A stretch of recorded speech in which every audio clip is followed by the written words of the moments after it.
Peace and welcome to P.O.P. Picking off punches. I'm with the G.O.D., my D.O.G., the Yiddish G, Derek Drusher. What's happening, fam? Yo, what's going on, kid? Yo, I like that. I like that intro. Sound good, right? That was good. Fluid. You did that? You came off the top with that? Off the dome piece. Yeah, freestyling. Yeah, I'm excited about today's highlight. Edwin Valero, boxer who is no longer with us, so we could say anything we want about him. But we are going to have editor-in-chief of Ring Magazine, Dougie Fischer, commenting I want to ask him, exploring the life of Edwin Valero. They were very close. They were very close. You know what I mean? They were close like you and I. Like if I was a champion, you would show up to the ring of my sparring, and with your hat to the back, foggy, because dudes with glasses, your glasses get foggy. They do, they do. How do you look? Because I'm angry all the time, and that's the heat, you know, emitting off my body. But I am like your trainer, and you are like my champion, right? Oh, I like the sound of that. Look at how I'm about to give you 11%. Your career. Look at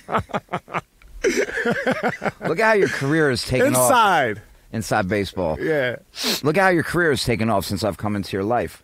Well, you come with a lot of good positive energy. Nicely balance some negative stuff, because sometimes I like to be on the dark side. You take me to the dark side. Yeah, but you also helped me be better too sometimes. Yeah. I mean, it's just life, right? Right. It's light and dark. And this is an interesting story of a boxer, Edwin Valero, who had light, right? When we saw him fight, he was an aggressive forward southpaw. Forward, punches and bunches. Punches and bunches, like last week's guest, Mancini. And he hit very hard. Similar. And he hit hard. Very similar in styles, right? Yes, very similar. But Valero did hit hard. Right. The record has since been broken by Tyrone Brunson. A lot of boxing writers don't want to give credit. So the record is 18 first-round knockouts in a row. Right. His first 18 fights, that's how he started his career. He knocked out all of his opponents in the first round. Brunson is discredited for a lot of that stuff because his 6 of his other fighters didn't even have a win on the record. Right. Yeah. They used to work level of competition. Correct. They used to work at taco shops. Yo, Brunson, if you're still alive, I'm just saying, I didn't say that. I'm just copying and pasting. I'm pretty sure Tyrone Brunson is alive. I don't know who he is, but I'm just saying, if he ever rose up on me, and I'm sure he's an imposing figure who could figure who could impose his will and stretch me out across Fifth Avenue. I'm just saying, it's the talk. That's what a lot of people say. So he broke Valero's record, but Valero was a beast. What was it, 28 wins, all by 27. 27. 27-0, 27 KOs. Wow, that's impressive. I think his longest fight, he won a fight by stoppage in the 11th round. I believe. Yeah, I mean that's a feat. It's a feat, and he was a two-weight champion. What do you mean by two-weight champion? He won a belt at super featherweight and lightweight. I thought you meant he was knocking people out outside the ring. Like two-way. Yo. You know, two-way Motorola. Remember that? 2010. I remember. Damn. Did you have a two-way? I had a Star Trek. Did you really? Yeah, flipping it with the little antenna in Jones Beach. Get out of here. One tattoo, flossing it. You know when you got your first tattoo, you show it up. I had a lion head here. I used to roll up my sleeve so everyone could see it. That's ridiculous. And you put your pack of cigarettes up on your shoulder? Nah, I wasn't that old school. I'm only 42, Pop. I'm not Is that Japanese writing? Yo. So if there's a dirtbag tattoo, this is if you're a dirtbag, this is an indication. What's it that say? You are. It says my name, Sergio, just in case I forget. That's why I have my last name tatted across my stomach. I saw that. Yeah. That's concerning. That is very concerning. That's thug shit. That's what thug shit. Yo, that's real street shit. Yeah, absolutely. Yo, but there's a mentality that's attached to people who get their name tatted across their belly. Like, this is me. Right. I'm here. I'm 100%. All day, 365. So, like, when it's time to throw down and I take my shirt off, they're like, oh, shit. Dresser. Yeah, dresser. That's the last thing you see before you... You ever fought without your shirt, like a street fight? Yeah. Did you take off your shirt? Absolutely. How many street fights have you been in? A Valero lot. status, 27? More than that. In the ring for Valero, how many for you in the street? I've got way more fights. How many in your home with your significant other? Yo! Let's get the mics on that. Yo! It's only appropriate for this episode. Yo! Well, stuff happens. Stuff happens. Yeah, so Valero, where was he from? Oh, Argentine? He was from Venezuela. Argentina? Oh my God. Oh, yo, listen, it's a little bit of Say it. Say what you want to say. I want to say Argentina, Venezuela, Puerto Rico, Dominican Republic. You know what I'm saying? Irish, Scottish. Yo. But that's why I got you in the mix, pal. You have to keep me intact. Yeah, I Venezuela, got you. that's right. He had a tattoo. Speaking of tattoos, he had a tattoo of Hugo Chavez, who was, if I'm not mistaken, and we could pull this up, he was a communist leader who passed away not too long ago. Yo, listen, I'm all about sharing. Yeah, you know what I'm saying? Let me check in on 12% for Derek this afternoon. Yeah, let me see. Hugo Chavez. Hugo Chavez. I like him. This is like a Che Guevara top guy. Yeah, right? I like that. I like that shit. I'm about to get a Che Guevara tattoo on my neck. Yeah, he was a socialist. And then every time I go to Florida for shows, I'm going to have to wear sleeveless turtlenecks because Cubans hate Che.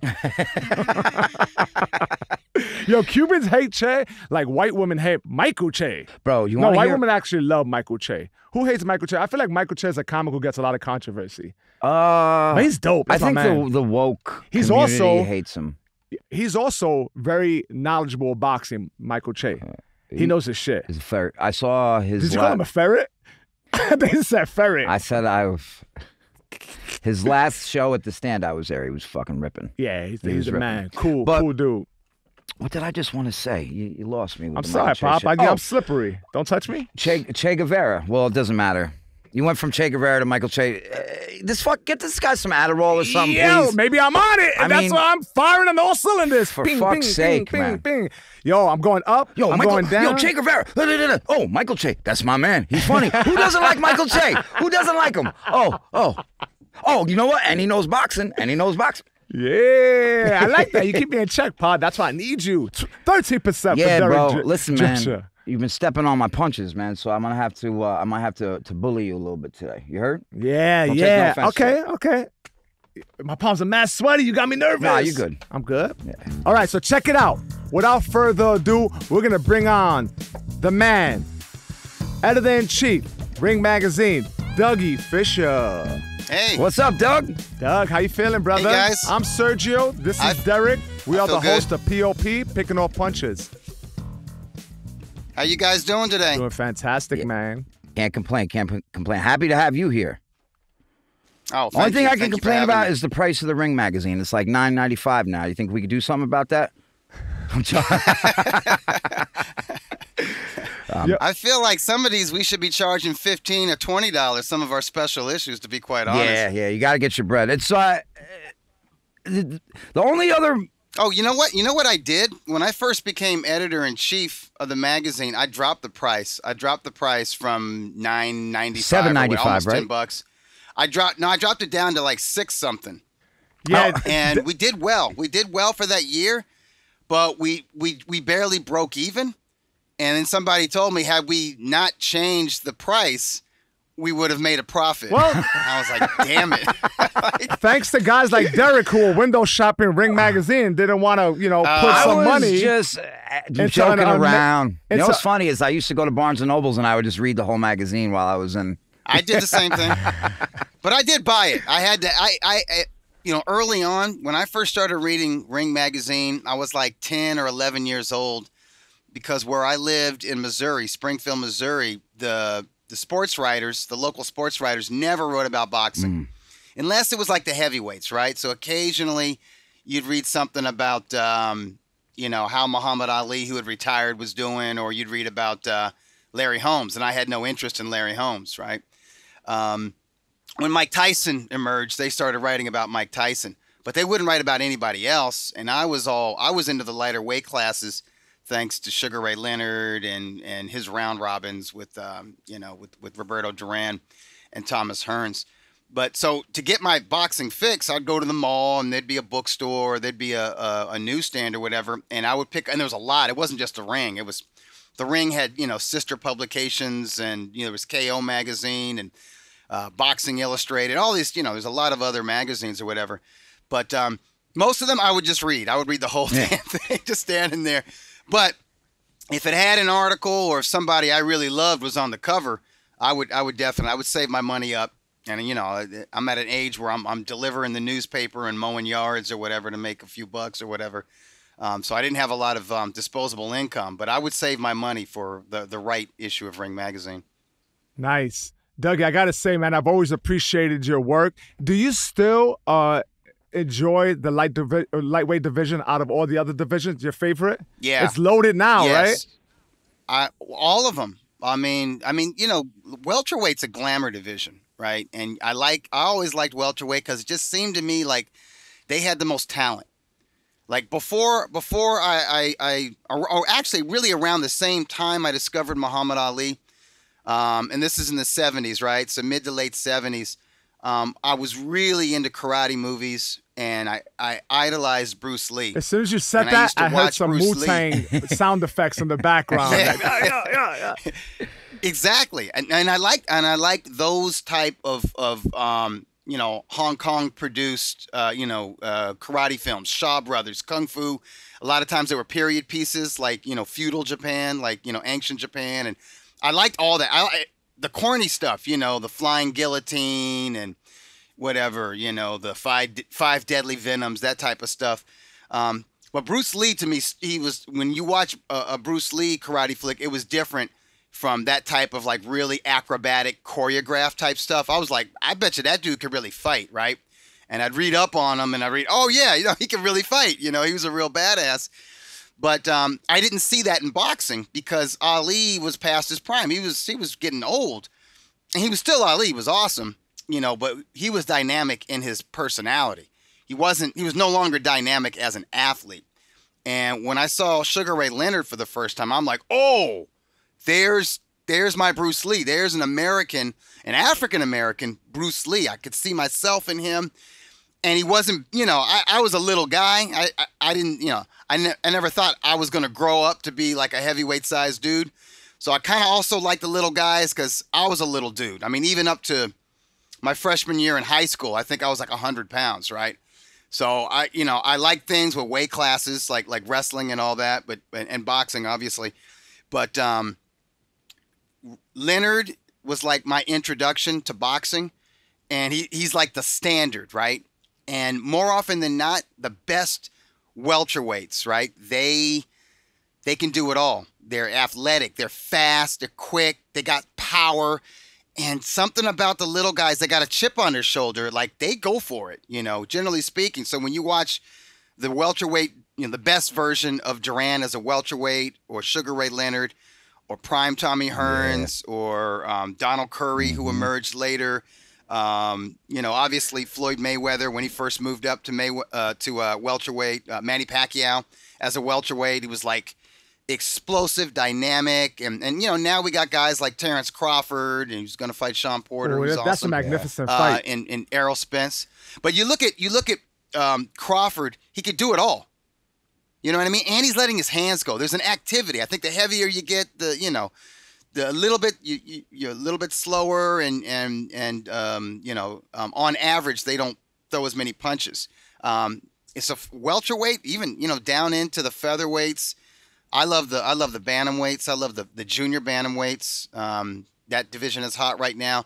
And the lighter you get, the more willing they are to fight each other because they can't make any money. It looks like a cockfight. Yeah, it reminds me when I was in Florida with my father. My father had a stuffy nose for reasons we won't talk about, smelled like Corona, and he would have cocks fighting. And which, by the way, when these cocks fight, they put these razors on the end of their... Yeah, blades. Blades, man. Yeah. Derek got his blade in his mouth right now. It's wild. You wouldn't even notice. But these cocks will go at it, and I always thought of the lighter fighters getting down like that. They was punches and bunches. Yeah. So it's interesting you should mention Sugar Ray Leonard.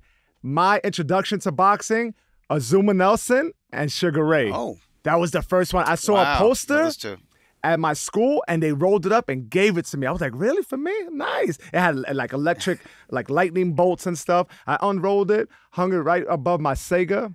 Yeah. And a week later, that fight went on, and I watched it by myself, and I fell in love with the sport. Right. Azuma Nelson, Sugar Ray. When I was young, and the welterweight division when I was young was great. Trinidad, De La Hoya, Ike Cortez, Obacar, so many good fighters. And they all fought each other. That's the great thing. 2 or 3 times over. You had, right, by the mid-'90s, you had, atop of the welterweight division, you had Pernell Whitaker, who was also the pound for pound number one, recognized pound for pound number one, right? And then right under him, you had Felix Trinidad, and under Trinidad, you had Ike Corte, and under Ike Corte, you had Obakar, and then at lightweight, you had this superstar at the 92 Olympics, the gold medalist, the golden boy, Oscar De La Hoya, and you knew looking at his body frame, he was going to go up in weight. And you didn't have to wait that long. Yep. Like in 1995, Oscar De La Hoya was Ring Magazine's Fighter of the Year because he fought 4 times and he fought 4 badasses at lightweight, right? De La Hoya was and then no the very joke. next year, he moved up to junior welterweight, beat Julio Cesar Chavez. He didn't waste too much time hanging around 140. You knew 140 was a pit stop because there was a living legend, a Mexican legend, Right. and he was gonna beat him and even launch himself even higher. And then as soon as he moved up to welterweight, the first guy he fought was Whitaker. Right. Yeah, Whitaker was getting long in the tooth, but Whitaker, even a couple of years later against Felix Trinidad in '99, Whitaker was slippery, man. He was and tough. Yeah, elusive. Underrated toughness. But that's the great at welterweight division. These guys all, if they're waiting for somebody to come up in weight the way Duran did in the early '80s, and make for some huge fights, it was going to happen. And it happened again in the late '90s because Oscar wound up fighting all 4 of those guys I mentioned. He fought Whitaker, he fought Corte, he fought Obakar, and he ended the decade fighting Felix Trinidad. One thing that's all you can ask for these athletes. One thing that's consistent with all the fighters you mentioned, they're American, most of them, and they're very elusive and crafty. Mm-hmm. How did you get involved with Edwin Valero? I've always found that very interesting. You covered him well. I mean, I was a big fan of him. He was he was an enigma. He was aggressive southpaw. He was a bit of a. Tell us about that. How'd you meet him? He was a bit of an enigma because he had a really good amateur background, but he didn't make the Olympics, right? So he's one of these unknown South American fighters. And a lot of times they just stay in South America and they build a reputation there, but you don't know if they're real because they're just fighting guys in Argentina, or they're just fighting guys in Colombia, or they're just fighting guys in Venezuela. And you see these guys, occasionally they come over to the U.S. and they got a great knockout ratio and a sparkling record. And a lot of times they get exposed when they fight the best fighters here in America. But sometimes they turn out to be the real deal, like Edwin Miranda turned out to be at least a real puncher.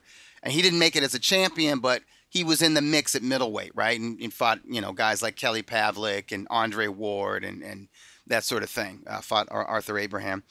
And then you get guys that they do. They pan out and they win world titles.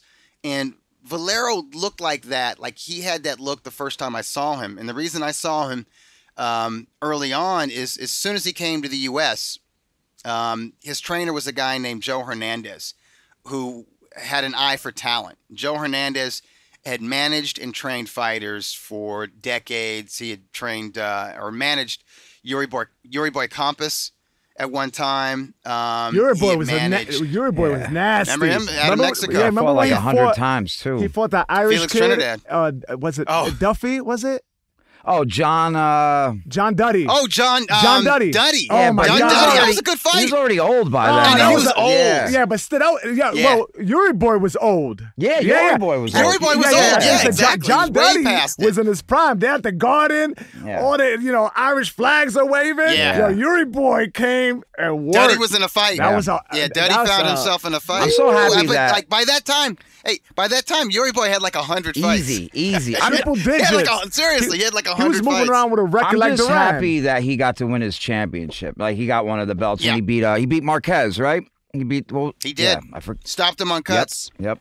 And you got a good memory, man. And to be honest, Marquez. Keith Mullins beat Marquez the fight before that, and they He did. and Mullins chopped up Marquez, and Marquez those facial wounds didn't heal. Yep. Yeah, that cost him against Yuri Boy. He came back too soon against Yuri Boy. So back to Valero. So his coach or trainer is Joe Hernandez. His advisor manager was a guy named Joe Hernandez out of Puerto Rico. Boy, do you stand up? Joe Hernandez's brother used to be the guy who did the Spanish translations for HBO. Okay. Did he butcher it or was he accurate? Because those Spanish translators ain't shit. It's hard. You know what? Everything's happening so fast. They're trying to keep up. I've heard it's not that easy. I'm like, he just said there was a dinosaur around the corner from Subway. What? Wait, you speak Spanish? Yeah, right. No, I don't. Dougie, do you speak Spanish? No, so I don't, what are you which able is to ridiculous communicate? because I'm here in L.A. My wife speaks Spanish and my 2 daughters speak Spanish. Yeah, you probably have more of a knack for it than I do, and I'm Puerto Rican and a little bit of Dominican. Let me ask you something. Did Edwin speak English? Very little. So how'd you guys communicate? Like a lot of guys, he understood it 100%. Did you have Rosetta Stone? He was very smart. You have Rosetta Stone on the app? No, we didn't have that at the time. Man, I wish we did. So how were you able to communicate with him? So you guys were just able. Everybody around him was bilingual. Dope. Everybody around him was bilingual. Now Joe Hernandez was friends with Oscar de la Hoya's father, and Joe told Oscar de la Hoya's father about Valero when Valero was an amateur because Joe had a really good amateur by the name of Francisco Bojado, who was a Mexican Olympian. He turned pro to a lot of fanfare and looked like the next big Mexican star, right? But he fizzled out. He didn't have the dedication. Valero had that level of talent, and Valero actually beat Bojado in the amateurs, which very few guys did. Valero had that athleticism, and at least when he was in the gym, he was dialed in 100%. So the first thing I noticed about Valero was like he was like a man possessed. As soon as he walked into the gym, he's a man in a mission. His eyes burned like coals. He didn't need to warm up very much. You know, he would bang the hell out of the bag, and he wanted to spar. And God help whoever would spar with him. What was his? How much heavier they were, he would beat the hell out of them. You know what he would do? Everybody he'd spar, he'd take away their arms, and then he would hit him in the chest. He didn't throw a lot of body shots like traditional looping body shots to the rib cage or to the liver area. He would throw straight shots, either with his jab, which hit like a power punch, or his straight left. So he'd hit guys in the sternum or just right in the stomach. And he would take away their shields and expose the torso. Did he and he hurt their shoulders too. I used to hear guys complain about their shoulders which is very smart aching. Because that's how Marciano he used was a to smart fight. guy. That's how Marciano used to fight. But he was impetuous, so a lot of folks didn't see. He wasn't the cleanest technician in there, but he had an understanding of boxing, and boxing is control of distance. Ring generalship is being able to fight your opponent at the pace you want to fight them at. And that means you can make them fight out of their skin. You could speed them up if they're used to fighting at a medium pace. Or if you box better fighting at a slow or medium pace, you can do things in the ring that are going to slow them down to your pace. That's ring generalship. Absolutely. And having an eye for distance and having a control of distance, knowing where the punch ends, right? Valero is very good at this because his chin would be in the air and his hands were often down, like not by his waist, but like they weren't up like this. They were at his chest, right? But he could look at his opponent and feint him and watch the opponent jab or throw a right hand or whatever, and he would know, okay, I know exactly where his punches end. I know when I'm in range and when I'm out of range. So he was able to always control that, and when he stepped in, he always landed his punches. So that, to me, that's boxing. Absolutely. It's not textbook, right? Like Prime Roy Jones Jr. had the athleticism and the hand-eye coordination and the boxing IQ where it was very hard to hit Roy Jones. But Roy Jones could always hit his opponent, but he didn't do it. He had his hands down, because he wanted to. He could do that. He could get away with it. You wouldn't want to train a young fighter the way Roy Jones Jr. fought because they're asking for it, because most people don't have his athleticism and natural talent and speed and reflexes. And Valero wasn't on that level in terms of his athleticism, but he was on a very high level athlete. And but he just knew, like he had this intuition where he was not going to get hit, even though he was there. It looked like he was there to be hit. So he could box and he could move if he wanted to. He had good footwork. He had very good balance. He could be nimble if he wanted to. He never wanted to, whether he was sparring, and certainly not in a fight where he was hell bent at getting that first round stoppage. Right. And so sometimes if you're in a rush to get an early knockout, you're gonna you're gonna make mistakes. You're gonna look sloppy at times. So you knew him when he was an amateur, or you'd caught wind of him? I knew of him as an amateur because I was friends with Joe Hernandez. Joe Hernandez had his own gym in Vernon, California. It was basically like a little small room on the second floor of like a textile factory or a clothing factory. And it was a nice gym, and fighters would sometimes kind of rent it out. Like world-class fighters would go there for good sparring or just to have some privacy without driving all the way to Big Bear or something like that, or, driving to San Diego or Tijuana or whatever. Like, it was right there in the LA area, and it was totally private.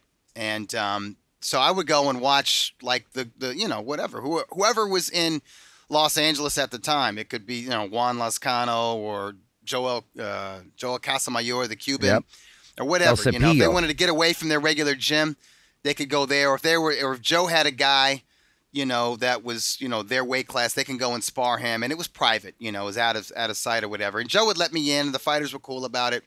So Joe was talking to me about this guy and said, Doug, I want you to look at this dude.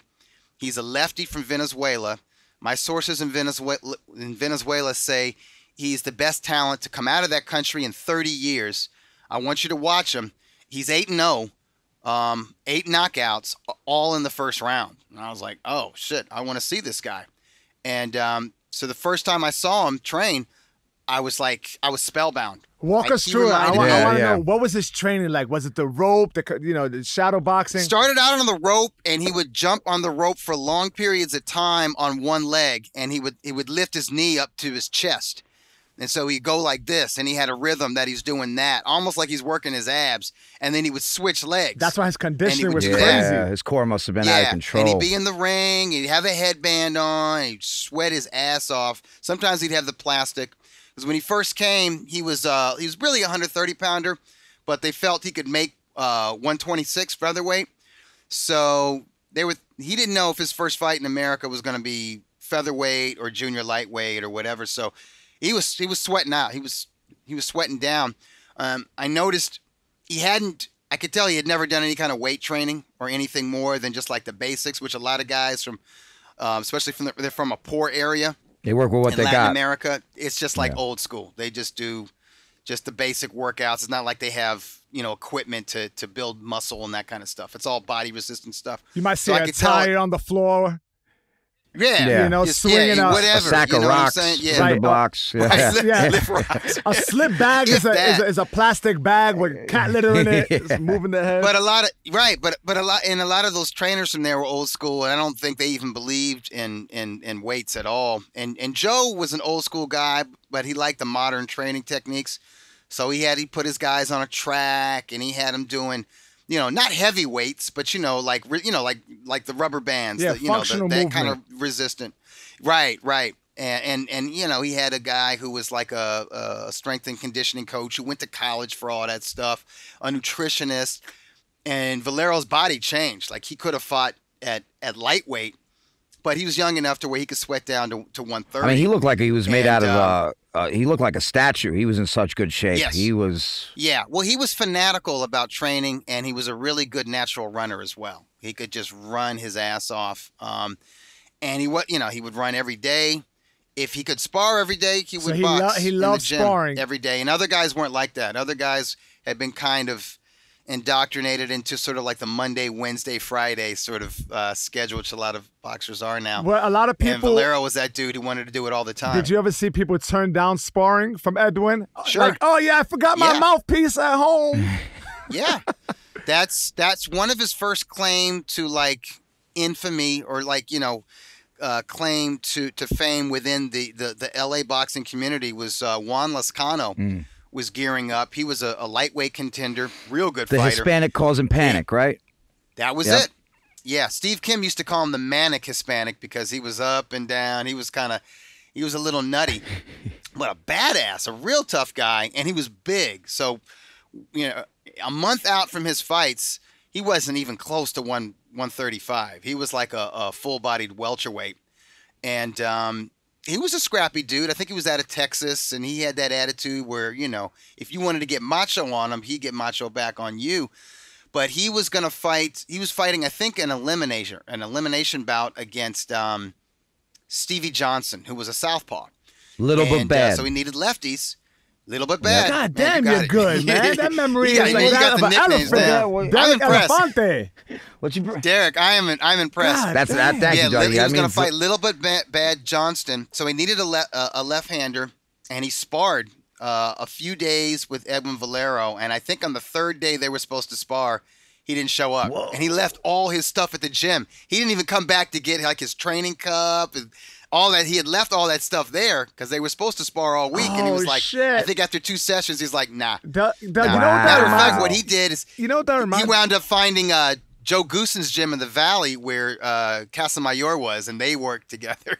That's He hilarious. was like, "No, I'd rather be in here with this dirty, crafty ass Cuban than that maniac from Venezuela." That is hilarious. You know what they? But that got around. You know The guy who was with Lascano was a Freddie Roach understudy, a former heavyweight journeyman named Macafoli. And Macafoli was telling people back at Wildcard, man, I saw this guy Edwin Valero. He was incredible. I brought Juan over there to spar with him, and Juan couldn't do nothing with this guy. And so kind of like there was like this underground. He was kind of like an urban legend. Yeah, and people You know didn't what I want mean? no This is in parts of it. 2003. Wow. Yeah. You know what This that's the equivalent because I'm a comic as well as Derek, stand-up comedy, right? That's the equivalent of bombing so bad that I leave my personal belongings at the club and I don't come back. I'm like, yeah, they can keep my jacket. They can keep my my Raiders fitted hat that's only 6 which hours has happened old. to Sergio before, so. So check this out. Everybody so he was has a those beast. days. He was a beast in the gym. What do you anticipate his future would have been? Yeah, I always wonder myself I was bullish about Broner. I was bullish on if him. they would have got to fight, if Broner and him would have got to Great. fight. I think he tears Broner up. It would have been like a Broner's low Maidana. volume. Yeah. It would have happened earlier. Worse, right? Worse. Yeah. And Maidana's one of those guys out of South America who kicked, he had this huge knockout record against nobodies over there, but then he came over here and he turned out to be real, but I think Valero was better than Maidana. Valero had Maidana's power, the heavy-handedness, but he had better technique, and he had faster hands, and he was a lefty, and he could move around if he needed to. He could get on his toes and move around. If you remember his last fight, he sustained a terrible cut from an elbow from Antonio DeMarco. Yep. That was a great And he was fight. able to box. He was able to box him from a distance, but still break him down. Yeah, I mean. So when he needed to, he could get on his stick and move a little bit, and so he was really a versatile fighter. He was search and destroy by nature. That was his mentality, but he did have the ability to do other things in that ring, and I mean not just based on the Maidana fight, but just based on the style, because at the time. Broner wasn't around at the time that Valero was making his name.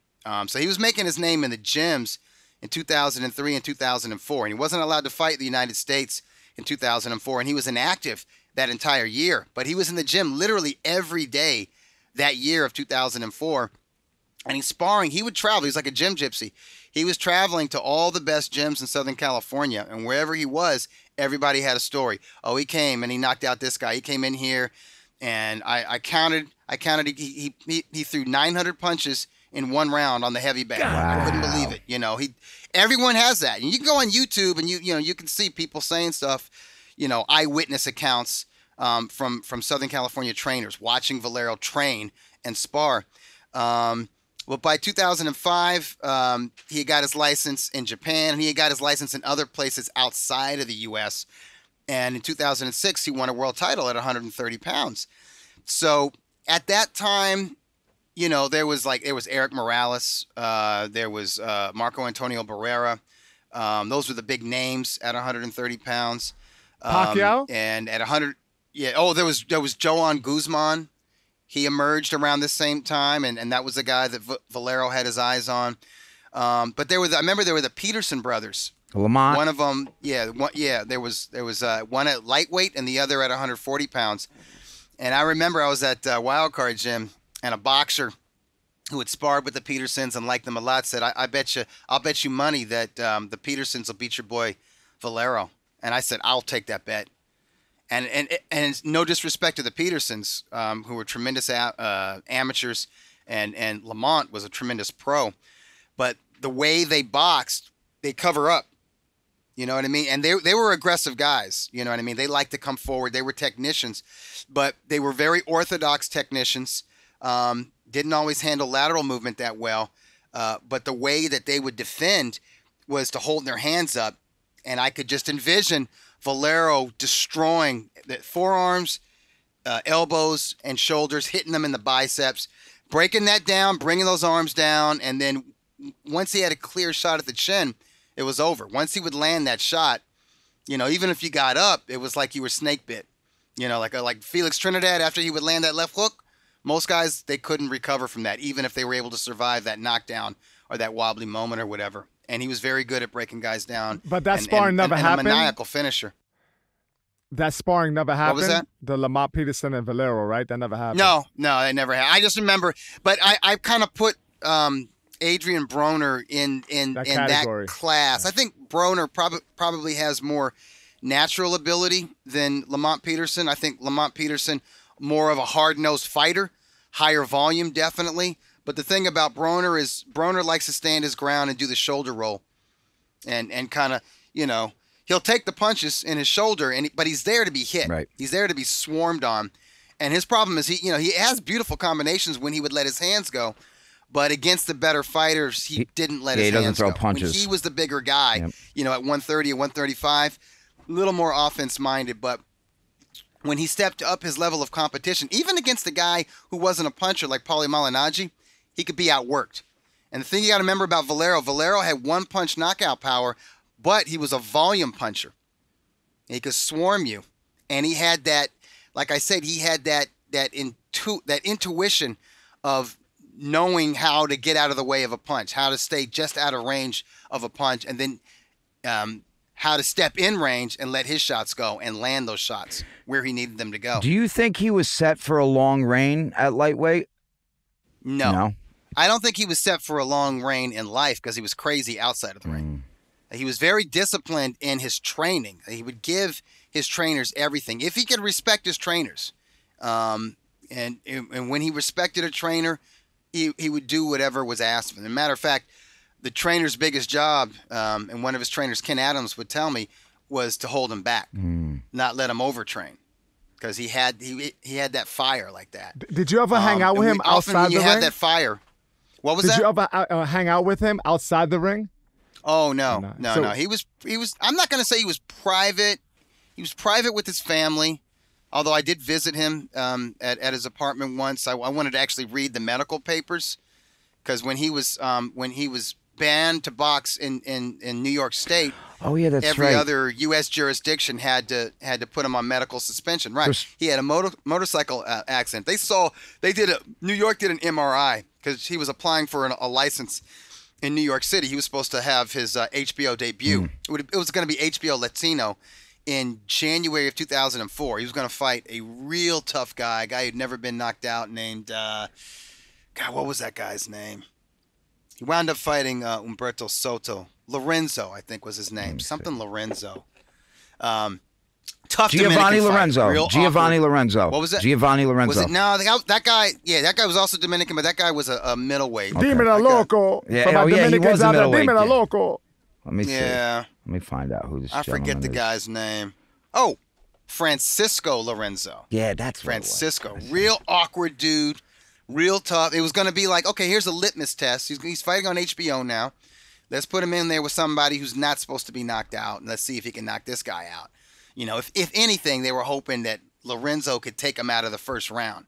Because really, the people around him, from his manager to Joe Hernandez to his trainer at the time, Clemente Medina, they wanted him to get rounds, you know. And Valero himself wanted to fight for a world title as soon as possible. And they didn't want to do that until he at least had like a 10-rounder under his belt, right? That makes sense. And to me, that's the crazy thing about Valero and why he's so special, and why when you talk about mythical matchups, I'll often defer to Valero, even though he's not as proven as some of these other guys. And it's not just because of what he was able to do in sparring against guys like, Eric Morales or Juan Lascano or Jesus Soto Carras, who was a welterweight and all. It was the fact that when he did get his title shot, he had never fought past the second round. Only one fight had he gone out of the first round. And yet he fought a badass in Vicente Mosquera, fought him on his home turf in Panama, and he was dropped in the third round. Yeah, early in the fight. And he was cut as well. And he got up, and he proceeded to beat down Mosquera until the corner stopped it, I think. 10th round. After the 10th round. And that tells me something. A dude who never fought into those late rounds was in with the badass. And they were fighting hard. And the guys in his home country. Right. And he talked a lot of shit prior to that. So the Panamanians weren't happy with him. He was really the enemy. So he was really walking into the lion's den. And it was a wild, crazy fight. But over the second half of the fight, where you think Mosquera, who was used to fighting 10 and 12 rounds, and beating guys up, that he would come on strong. But it was Valero who came on strong, even though it was uncharted waters for him. He'd never been in the deep end. And he swam. He swam in the deep end. So I'm like, that's the kind of character that he has in the ring. Now, outside of the ring, I think he was a little wild. I think he did mess with drugs. Mm-hmm. And he was one of those dudes. When he didn't have a fight coming up, he liked to dance. I know that. He liked the conga rooms, right? He liked the conga. And where does conga? And he was also one of these fighters that was always wrecking his car. Like he went through, I don't know how many cars. Yeah, that's usually it was a bit wild. A big red flag that shows that there's chaos if you're wrecking your car. Right. Yeah. But he never missed. He never missed a training day. Yeah. Like no matter what he did, and I know guys that trained alongside him in Las Vegas when he was training with Ken Adams, and this particular fighter told me like he would be up all night drinking tequila. God damn. And doing speed. Damn. And Viagra. Like he liked the effect of Viagra, not necessarily for sex, but just the heart rate. Right. He liked that, But he was mixing alcohol. So he liked living on the edge. Stimulant type drugs. Yeah. He liked being on the edge. Yeah. But he wouldn't sleep. But then he'd be at the gym and outwork everybody. So he's one of those freaks. But I do feel if you're burning the candle on both sides, you burn out. Both sides, you're going to burn out. Sure. So I didn't think he would have a long career, but I thought he would shine very brightly and be like a Roberto Duran type in that he had this kind of mystique and macho swag, but modern era, you know what I mean? But somebody who he could really fight. He wasn't just like a wild man. He's not like a Ricardo Mayorga, who also had his underrated craft as well. So check this out. An amazing, highlight reel is floating around of Valero. You highlighting this for us is super appreciated. Like, it's just awesome. I've always been intrigued by him. I even was intrigued by the tattoo he chose to put across his chest of Hugo Chavez. I was like, I like him. He likes to share communism. Yeah. Now, I mean, I don't have a problem with his political leanings, but getting that kind of a tattoo on his chest, and he did that when he went back to Venezuela. And what I did notice, I'm going to say this is during his lightweight reign. So he won the WBA title at 130, and then he won WBC. I was there. It was a small pay-per-view here in the United States. It was Austin, Texas. Texas was the one U.S. jurisdiction that would clear him to fight. Go figure. And he beat a tough Mexico-based Colombian named Antonio Pitalua.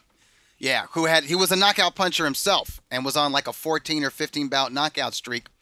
And he blew him out in 2 rounds. And he had just signed with Top Rank. But prior to that fight, so this was I think this was December of 2008, he was in Las Vegas. And he bet a lot of money, thousands of dollars, on Manny Pacquiao to stop Oscar De La Hoya, because he was one of De La Hoya's sparring partners. He said De La Hoya doesn't have it anymore. They were hanging out together. They wouldn't let me spar with him. Yeah. So he went and maybe they were. Yeah. Maybe they were partying. They were hanging out together. He knew the deal. Yeah. Maybe De La Hoya couldn't hang with Valero in partying, and that's why he's like, you know what? You don't have it. Yeah. It's the wee hours of the night. Valero's still doing the conga dance like that. Hey, yeah. So he was in town, and he was a friend of his brought him over and was translating, us, and he was He was telling me about why he believed that Pacquiao was going to beat De La Hoya and why it was going to be a stop. I think Valero predicted the round, as a matter of fact. I think he said like 8 rounds and that's it. But he was looking at promoters to sign with, and he eventually, so he's asking my opinion on each promoter, and he wound up with Top Rank, but the management that he had at the time, they were kind of in awe of him. It was like they were giddy, like we signed a superstar, he can't miss. And one thing Valero had with Joe Hernandez, and they butted heads all the time. In fact, Valero would leave Joe for several weeks at a time and say, I'm not with you anymore. I'm going to train at a different gym. I'm going to get my own trainer and all that. And then they would reconcile. And this would happen over and over. So they had a volatile relationship. And Valero was volatile like that. But the management that he was with didn't keep him under wraps. And Joe Hernandez did that. Joe was like, no, I don't want you going back to the hood. I don't want you going back to Venezuela, because he was a gang member in Venezuela. And everybody, all of his friends were still in that life. That makes sense. This makes sense. So he's like, now. Joe knew from 50 years in boxing. He knew if you got a guy from the hood or the barrio or whatever, and they were involved in crime at one time, right? That if they go back to their old haunts, they can easily fall in with the old crowd and easily get caught up in something. So every time Valero would go back to Venezuela, something would happen. It'd be like a stabbing, like, he got attacked at a club or whatever, or a shooting, or his wife got shot in the foot or something, a drive-by and all that. And it was a mistake. And the management that he had at that time would just, okay, you want to go. And maybe they couldn't tell him what to do. I mean, by this time, he's a 2-division champion, and he's looking at, in his mind, he's going to be making a lot of money. He's going to have that showdown with Pacquiao. I mean, that's why he signed with Bob Arum and company. Although Arum didn't want to have him fight Manny Pacquiao. Arum would talk about maybe doing Pacquiao Valero in not Singapore. What was that? Not Hong Kong, but it's one of those islands. They have gambling. Come on, Derek, you don't know the I don't answers to know. that? Is it like something with an M? Macau. Yeah. Macau. Yes. He was hot.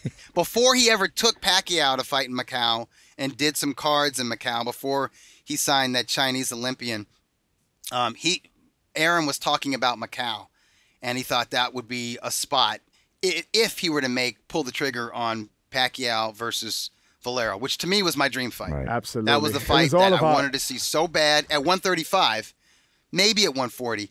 But that was the fight I wanted to see the most at a certain time. I'm going to say from like 2006 to 2009. That was my super fight. It wouldn't have been a super fight to everybody, but for a boxing that would have fan, been the fight. I would have been all in on Valero. No disrespect to Pacquiao, just because I think Pacquiao was at a stature where he looked at Valero like, yeah, whatever. You're just a young wild man. I don't believe Pacquiao would have respected him. Not in the first fight, anyways. I think Valero would have shocked him in the first fight. If they had a rematch, it could have been a different story. But I know this, it would have been insane. It would have been just explosive every round.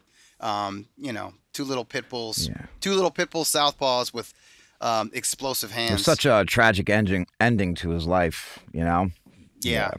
Yeah, so it wasn't proven. It was allegedly, right, that he killed his wife. I know people who don't believe it. Yeah. I know people who believe the wife was murdered and he was murdered. Like, he didn't hang himself. Somebody hung him. And you don't know. He had that Hugo Chavez tattoo across his chest. Mm-hmm. He was probably a target by many different sides. But the pattern. He was kind of all over the place in terms of his ideology and all that. Because he was pumping up communism, but he wanted to get paid. Yeah. Right. At least when he was in America,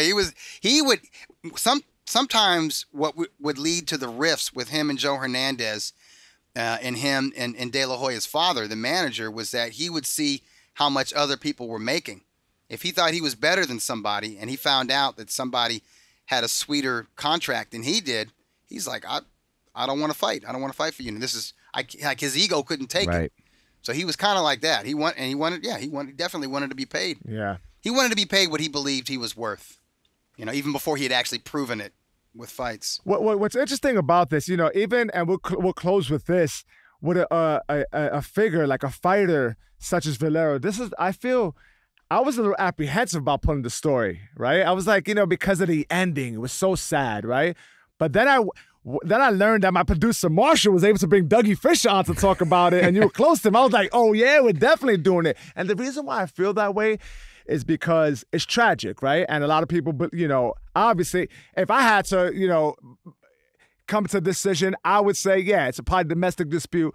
But in spite of all that, life is full of these tragedies, right? I mean, we can even look at my favorite pop singer, Michael Jackson. Like, he was the background to my upbringing musically. He might have touched a few kids, but I'm like, I kind of still like his music. What I'm saying is we want to highlight the good in him, right? So Edwin Valero, we followed him.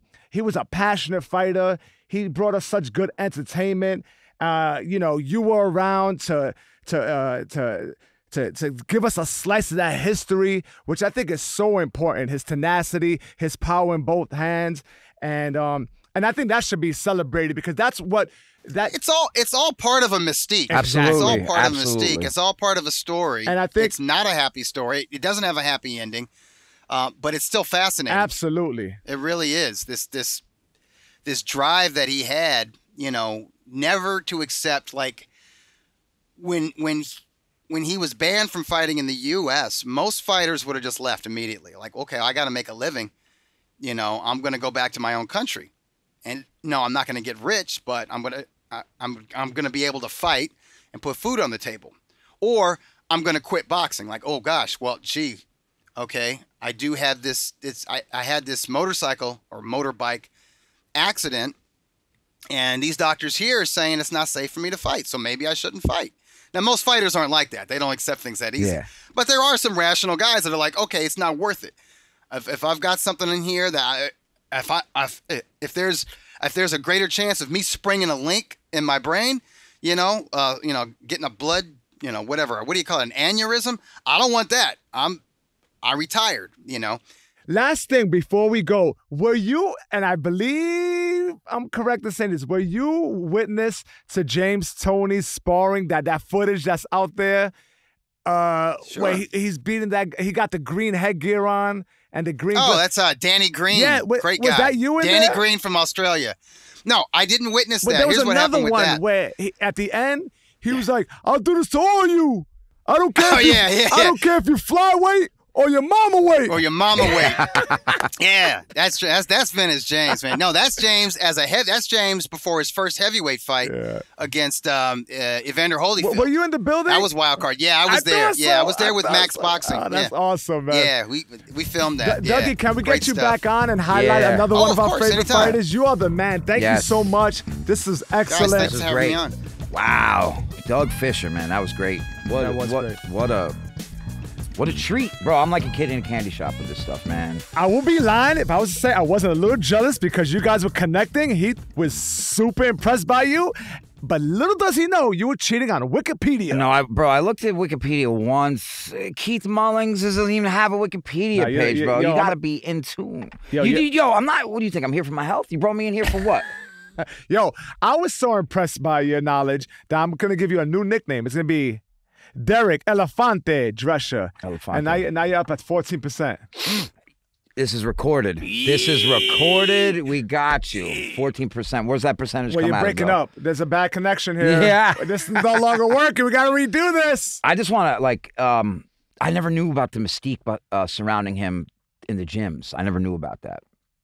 About Valero. Edwin, stretching these dudes out, punching their arms off, fighting all different weight classes. Rocky Marciano shit. Yeah, he was a mean dude. Yep. So I want to, stress that I think it's also important, right? There's tragedy, in this story, but I want to highlight the good, and there was a lot of good. And Doug knew this guy intimately, in the ring, behind closed doors. He saw him day in and day out training, and that's what I really wanted to showcase and pronounce. And I think we did a good job. Bro, that's doing that. We had Ann on here, we had Ray Mancini, we just did an episode on Edwin Valero, and this is, what I love about you, man, is there's trauma. People have trauma. Life can be traumatic for everybody. Everybody's pain is their pain. We've been through stuff ourselves in our lives. We We kind of got stuff going very decently for both of us right now. It doesn't always work out great in the end for people, but there's always something special in everybody.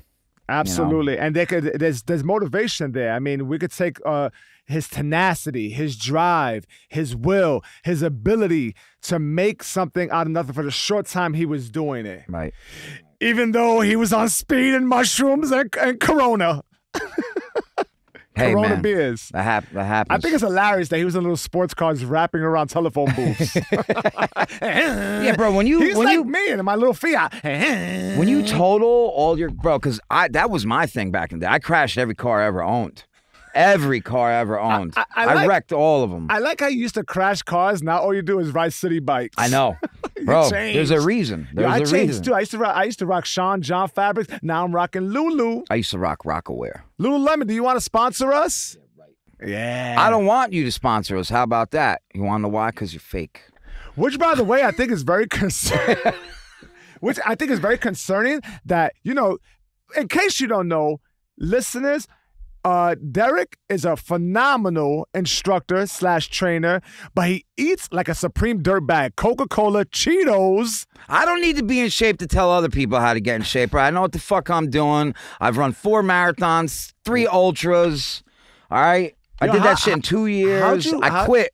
How'd you complete an ultra? Were you on that speed Corona? No, like I just Edwin had Valero? that tenacity, bro. I'm just built different than most human beings. Oof, you know, like it. They say less than 1% runs a marathon. It's even less for ultras. You got to be a certain kind of human being. I think it's impressive that I'm running the marathon. And I was fresh off of heroin. I still smell like rehab. Yeah, but you didn't have bunions like me. Yeah, well, you got to take care of your feet. Well, no, that's a natural occurrence, bunions, right? Yeah, so make no mistake. If someone's running an ultra or marathon, they're running away from something. In Derek's case, it was heroin use. It was heroin. I was running away from heroin. Or maybe I was running to it, but we'll never know. I want to say I'm super proud of you. I'm super proud of us. Super proud of you too, buddy. And we're doing it, man. This is the 4th episode of No, this is the 3rd. Yeah, that's why I need my man Derek to clean up my mess. DBS meets P.O.P. That's Derek Drescher. Derek, the Yiddish G Drescher. Sergio Chacon. Another episode. It's been phenomenal. Episode number 3. We're wrapping it up. All that good stuff. Make sure you tune into the next one. We are out of here, guys. Peace.